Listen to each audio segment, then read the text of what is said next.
বিধানসভা আৰু নিৰ্বাচনী সভাৰ পাৰ্থক্য নুবুজে একাংশই সদনৰ সাংবিধানিক মৰ্যাদা থাকে সদনত ৰাজনীতি নাথাকে অসম বিধানসভাৰ আসনৰ মৰ্যাদা নুবুজে বহুজনে অসমৰ বহু নেতাই বিধানসভা আৰু ৰাজনৈতিক সভাৰ পাৰ্থক্য বুজি নাপায় এয়া সোমবাৰৰ অসম বিধানসভাৰ দৃশ্য অসম বিধানসভাৰ কাম-কাজ চালে অসম প্ৰদেশ কংগ্ৰেছৰ সভাপতি গৌৰৱ গগৈ দৰ্শকৰ আসনত বহাৰ পিছতে কথা প্ৰসংগত মুখ্যমন্ত্ৰীৰ কটাক্ষ এজন কংগ্ৰেছৰ নেতাৰ পৰিয়ালৰ তিনিওজনেই বিদেশী নাগৰিকত্ব সন্মান মূল্যবান সম্পদ আমিতো নিজৰ থাকা নাগৰিকত্ব এৰি দিছো কংগ্ৰেছ দলে এটা ফ্যামিলি চাৰিটা তিনিটা নিজৰ নাগৰিকত্ব এৰি দিছে নালাগে বুলি গতিকে কংগ্ৰেছৰ কাৰণে নাগৰিকত্ব মূল্যবান সম্পদ হ'বই নোৱাৰে কংগ্ৰেছৰ কাৰণে নাগৰিকত্ব ব্যক্তিগত হ'বই নোৱাৰে ইয়াৰ পিছতে অসম প্ৰদেশ কংগ্ৰেছ কমিটিৰ সভাপতি গৌৰৱ গগৈয়ে দিলে উত্তৰ অসমৰ কিছু নেতাৰ বাবে দুখিত গৌৰৱ গগৈ সংবিধান আৰু সাংবিধানিক মৰ্যাদা নুবুজে অসমৰ একাংশ নেতাই সদনৰ ভিতৰত কোৱা কথা আৰু ৰাজনৈতিক মঞ্চত কোৱা কথাৰ মাজত পাৰ্থক্য থাকিব লাগে আমি বহুতখিনি কথা ৰাজনৈতিক মঞ্চত নিৰ্বাচনী সভাত ক'ব পাৰোঁ কিন্তু সদনৰ এটা মৰ্যাদা থাকে সদনত ৰাজনৈতিক চিন্তাধাৰা নহয় সদনৰ ভিতৰত সংবিধানৰ অনুসৰি আমাৰ কিছু কথাবোৰ কোৱাটো উচিত আৰু যিসকলে সাংবিধানিক পোষ্টত বহি আছে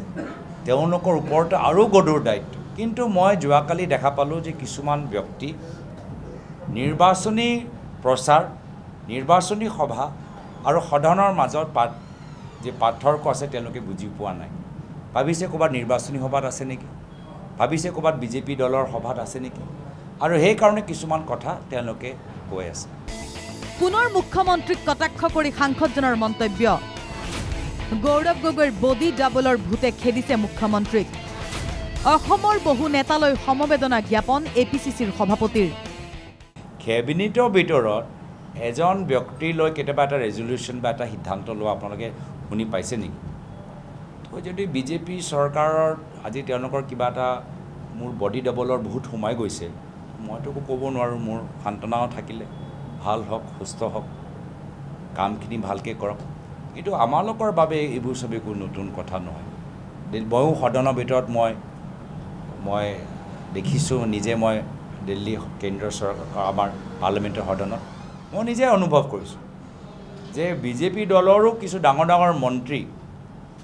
যিখিনি কথা নিৰ্বাচনী তেওঁলোকে কৈ থাকে সব কথা তেওঁলোকে সদনত নানে যিহেতু সদনৰ মৰ্যাদা গাম্ভীৰ্যটো তেওঁলোকে বুজি পায়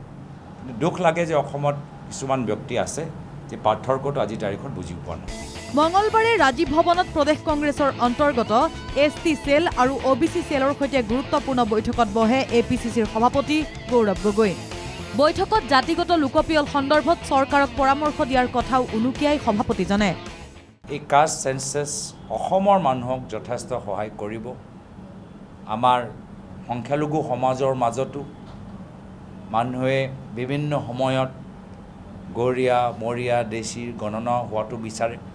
সেইখিনিও আমি এটা সুবিধা পাম মই ভাবোঁ এই ক্ষেত্ৰত কংগ্ৰেছ দলৰ ভূমিকা গুৰুত্বপূৰ্ণ আৰু আমি কংগ্ৰেছৰ বিভিন্ন শাখাত ইতিমধ্যে আমি আগন্তুক দিনত কাষ্ট সেন্সাছৰ সম্পৰ্কত জনসাধাৰণৰ লগত মত বিনিময় কৰিবলৈ অনুৰোধ জনাইছোঁ ভিডিঅ' জাৰ্নেলিষ্ট সমীৰৰ সৈতে জবাদেশৰ ৰিপৰ্ট NKTV+ গুৱাহাটী।